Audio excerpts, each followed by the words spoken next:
Calvinism and Arminianism is an in-house debate among Christians. And whenever there seems to be some friction and animosity between two different sides within the same Christian family, there are those who inevitably think that seeking to promote one view over another is really a waste of time.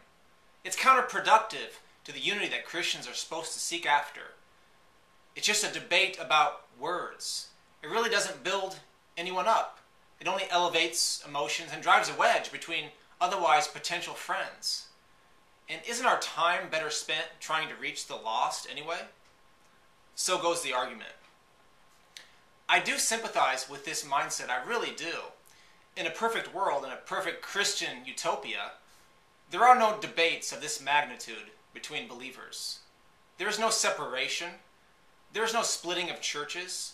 There aren't the major denominational differences that exist today. Surely what Jesus would want of his church is for us to set aside petty differences and seek the lost and build his kingdom together. But is the solution to put the argument on the shelf, to cease fire and not talk about it unless we have to? Now, I'm of the opinion that while there's merit to not engaging in endless arguments and debates, to completely cease fire is not the right solution, nor would it be profitable from a biblical perspective. What's sometimes forgotten, though, is that there are truths about God revealed in Scripture that we as Christians are supposed to pursue, supposed to understand, and supposed to lovingly defend. You see, either God truly desires the salvation of all people, or he does not desire everyone's salvation. There's unfortunately no middle ground. Either Jesus Christ died for all humans born into this world, or he did not die for all humans. Again, no middle ground here.